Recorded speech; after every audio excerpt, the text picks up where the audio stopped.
driver of the Williams equipment SDRR Castrol Mazda 3.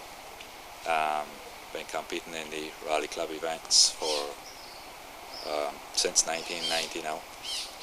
I started off in a beach buggy, stopped in 93, started back in 2000 with a Mazda Lantis, and I drove it in 3 events, and then I had an accident with a tabletop saw which hit me in my eye, causing partial blindness. I wasn't sure if I'd ever drive again. 8 months later I drove at Vaucluse. I ended up winning the group, and it was the highest high of my career for sure. When I got out of the car I fell down. My knees just buckled. It was just, I couldn't believe I could drive and still be competitive. So it's hard to explain, but you know, when you think you might not be able to do something that you love, and then you realize you can. So from then I rallied the Beetle in 2004 and 5. Then in 2006 I got the Mazda 3.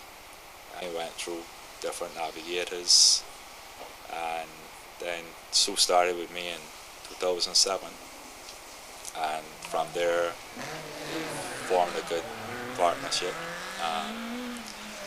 She's been learning and still not confident that she's doing a good job, but she is. Hi, I'm Sue Rogers. Started navigating for Nick in 2007. He pretty much dragged me kicking and screaming into the event. I had every excuse in the world not to do it, from no experience, no suit, no helmet, not a clue what to do, to his response being, I've got a helmet, I've got a suit, I'll teach you what you need to do. You'll be fine. So I eventually agreed to do the first event just to prove him that I couldn't do it. It backfired because I did enjoy it. The first event was a gravel event in Searles in Yorkshire, and that was quite exciting.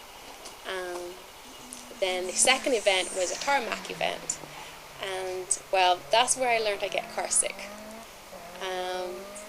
It was pretty embarrassing. After each stage I'll be hanging out the door just before I got to the marshals to hand in the card done filling the times.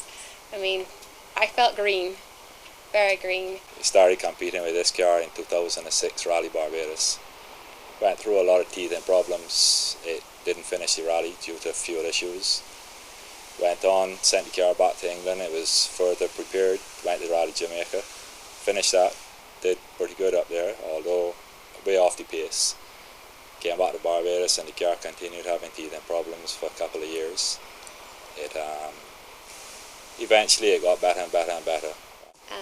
We were really looking forward to King of the Hill this year. Nick had done some extensive work on the car. On the way there, the car was just handling really well. So I was really excited for that to get going.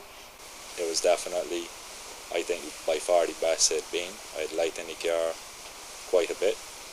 When he moved off the line, he had on all the tyres to start with, going as a practice run.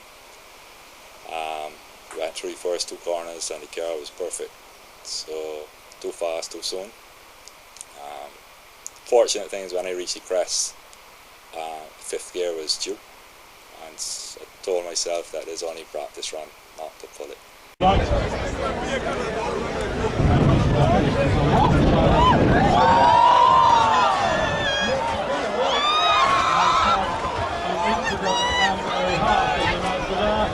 Please, all of you, stay well back from... Lucky. We went around the corner. First corner, too quick, got offline. Could not get it back wrong for the right-hander good enough. And in the right-hander, the back just whipped out suddenly, causing the car to go sideways. And it started to roll in slow motion. I mean, it took forever for the car to reach where I realised it was actually going over. And at that point, it was just hold on. When the car went up, it seemed like forever, and it hit down. The first time it hit down, I said, this is not good. Second time it hit down, it was the same thing. By the third time, I said, this is enough of this foolishness. And it stopped shortly after that. The one part I didn't like is it sounded like a bunch of bees around the car with the people. Let me get this picture, let me do that. And I was hearing all of this. And then Tony came up to me and he said, Nick, I'm Tony. Are you okay? I said, Tony, I can't see. He said, don't mind, it will come back. Was talking to him, then Kyle Proverbs came up and he spoke to me, and familiar name, so I was talking to them, and I mean outside just sounded like chaos. I just was keeping quiet. I wanted to take off my helmet and they told me not to take off the helmet, and I think I still tried to take it off because probably thinking nothing's wrong with it, as I think most people probably do. And eventually they took it off by holding my neck, my head, with a lot of caution. They were dragging at my door, trying to break the polycarbonate window. And surprisingly, I had a laugh to myself because it's not going to break. And I didn't say much because everybody was trying their best to get me out of the car.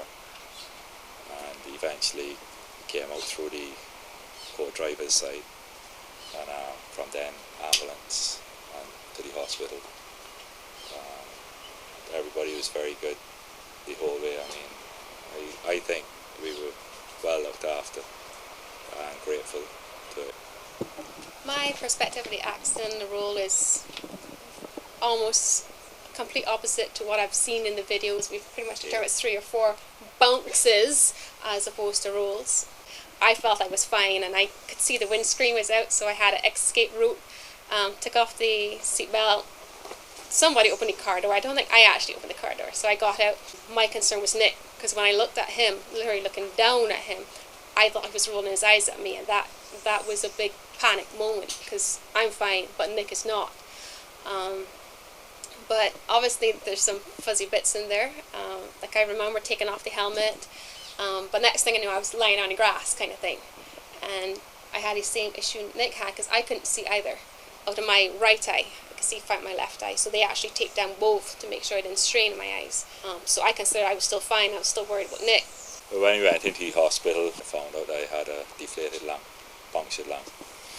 And so they told me I had to put in a chest tube. And that's probably the most painful thing I ever had in my life. And they told me I had 1 broken rib. Then they came back and told me I had none. Then they told me I had 2. Then they told me I had none. By the time I left there, I had no broken ribs. Well, yesterday I went to see the doctor and I have 4 broken ribs. So with that, a concussion, still have a lot of giddiness. Just got to keep quiet for a while. Right time I had an accident emergency, they took off the tape off my eyes, and I could see the doctor, so I told him, well, my eyes are fine, it's just my hand, worry about Nick. I've got 2 pins and about 6 stitches in my middle finger.